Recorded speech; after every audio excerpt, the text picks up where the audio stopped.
Darkside artifacts are the bread and butter of the ancient Sith. Entire wars have been fought just over the effects of one item which has been crafted by some ancient Sith Lord in times long past. But rising above all known artifacts of the Star Wars mythos, there existed one that was quite possibly the most powerful and most corrupt object to have ever existed in all of the lore. Greetings, my acolytes of the Force, and welcome back to our archives. Our researchers have uncovered a real treat for you all today, an artifact known as the Dark Staff.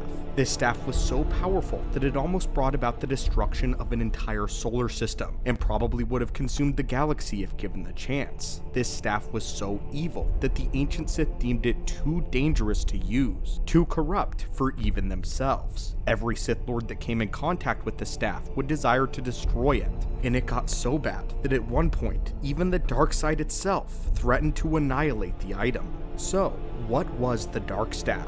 What could it do? And what made it so inexplicably evil that every Sith Lord grew to fear it? Well, today my friends, we will open up another holocron and discover the truth about what might be possibly the most powerful artifact in the history of the galaxy. Warning, we're about to get into some extremely deep lore. First, let's establish what the Dark Staff actually is. As the name suggests, it is a staff that is about 1 meter in length, and it was sentient. The very staff was alive. This very aspect of the Dark Staff is what made it so shockingly dangerous in the first place. The thing had a mind and a will of its own. Its will was so powerful that it would slowly dominate anyone who would attempt to wield it, even the most powerful of Sith. In the words of the ancient Darth Riven, it wants energy, power. It wants to destroy.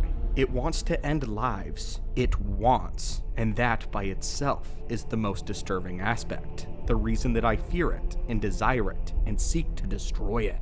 The Dark Staff, in essence, basically had the same basic power and desire as Darth Nihilus. That is, it desired to feed off of the Force itself, and to use that power to destroy everything that it could. Viewing itself as powerful, the Dark Staff believed that it had the right to choose when to end lives of the sentient beings. Sentience that meant so much less than its own power. The Dark Staff intrinsically believed that it was the right of the strong to make the decision for the weak, believing that some beings were never meant to be more than slaves. It is ironic that the Sith would fear this staff, as it uses their own philosophy against them. This time, it was the Sith who were being enslaved by a higher power that they did not understand. In another chilling quote by Darth Riven, we can understand the very nature of the Dark Staff.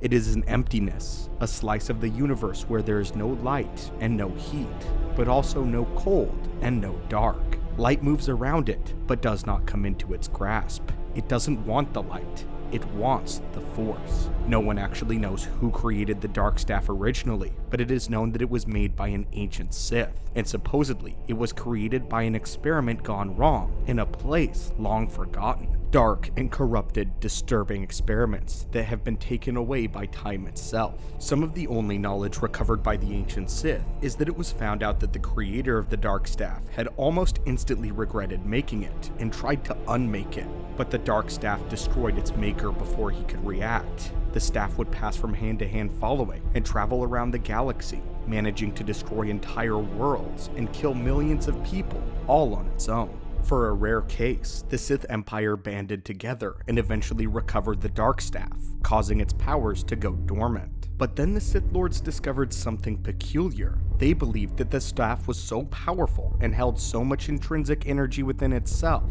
that if they attempted to destroy it, it could collapse the very galaxy around them. Therefore, they locked it away in storage aboard Emperor Vitiate's personal space station, where many other powerful artifacts were kept safely locked away. Eventually, the Dark Staff would be stolen from the space station by a Sith Lord named Darth Tagris, who was working with the Dreadlords. Around this time, 6 powerful Sith split off from the Sith Empire and became known as the Dreadlords, as they sought to take possession of the staff, believing it to be the only weapon in existence that could kill Vitiate. Together, the Sith Empire and the Republic attempted to retrieve the staff, leading to a fateful battle where the energy of the staff was revealed. A mercenary for the Dreadlords named Vero attempted to wield the staff, believing it would grant him ultimate power over the Republic and Sith alike. Vero became a terror on the battlefield, using Sith alchemy to revive long-dead Sith Lords that only answered to his singular command. The dark staff tore apart his mind and used him to win this battle, creating a sort of symbiotic relationship that would awaken its power.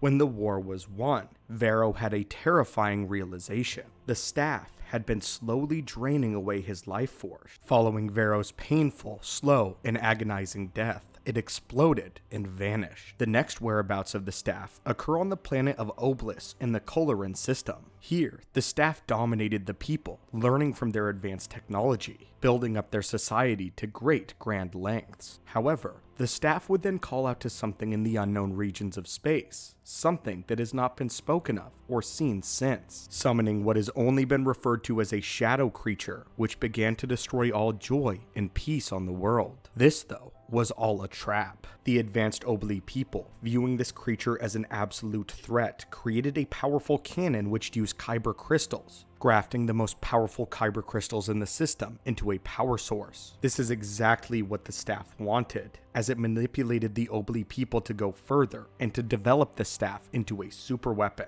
When the cannon that they had constructed fired, it did indeed drive away the shadow creature. However, the dark staff also absorbed all of the energy from the weapon and used it to wipe out the people that had developed it. It ripped apart the entire system, creating an asteroid belt from what had once been many worlds. And then, the dark staff rested. As I promised at the beginning of the holocron, this is where the story gets very weird. While the staff lay in hibernation, the dark side of the Force itself gathered around the asteroid belt, desiring to destroy the weapon once and for all, believing that it wielded a power outside of the Force itself. However, the dark staff managed to put up an anti-force barrier around it, allowing it to remain safe and to buy some time. It then screamed out through the Force to a Sith Lord that knew of it, Darth Riven, reaching to him through his dreams. Riven had studied the dark staff in old manuscripts and had began having dreams about wielding it and becoming the most powerful being in the universe, a god, or perhaps something more than a god. However, Riven was a wise Sith and was fully aware that the staff was merely attempting to seduce him and that those dreams originated from the staff itself. Nevertheless, he did seek it out with the intent on destroying it. Once arriving near the asteroid, to his utter shock, he would meet a group of Jedi, the Jedi venturing there because they believed that Darth Riven intended to wield the staff, the dark side of the Force still surrounding it and holding it dormant for the time. And now, my friends, things are about to get even stranger. During his duel with the Jedi, Darth Riven was about to lose and saw a need to take a hold of the staff, believing it was the only way that no other Force sensitive would ever wield it again. As he reached out and touched it, he felt a surge of energy that no Sith had ever felt before, easily summoning a Force storm that would wipe out all of the Jedi adversaries. For a moment, Darth Riven was the most powerful being in the universe, but the staff, again, had a mind of its own,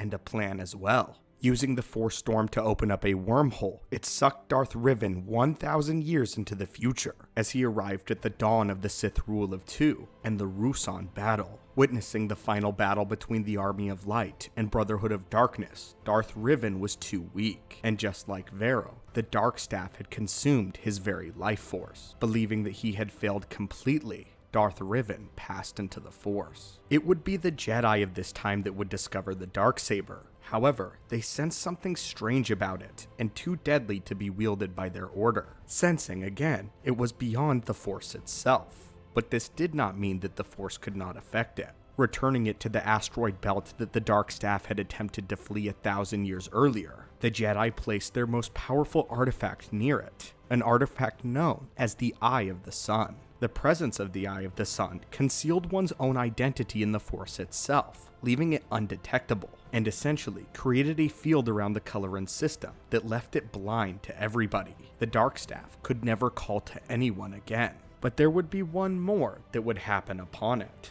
For the next 1,000 years, the Dark Staff would be lost, until it was discovered again by a Force-sensitive crime lord by the name of Len Marcus in the year 31 BBY. However, when Marcus tried to leave the asteroid belt with the Dark Staff, Darth Riven's fortress activated on a nearby world. His ultimate plan revealed and shot out a bolt of Force lightning. All along, Darth Riven knew he would die. The powers of the staff were too much, but this does not mean that he did not have a contingency plan. The dark staff was struck by this bolt of lightning and caused it to surge, sending Marcus again 10 years into the future. However, something strange happened here. For the first time in its existence, the staff was broken, but not dead, and desired to feed off of living beings in order to repair itself, much like Nihilus. But by this point in time, just like Darth Riven had suspected, he would not be the only one to rise up against the Dark Staff, as upon realizing that it was free, a group of heroes attempted to thwart its plan one more time,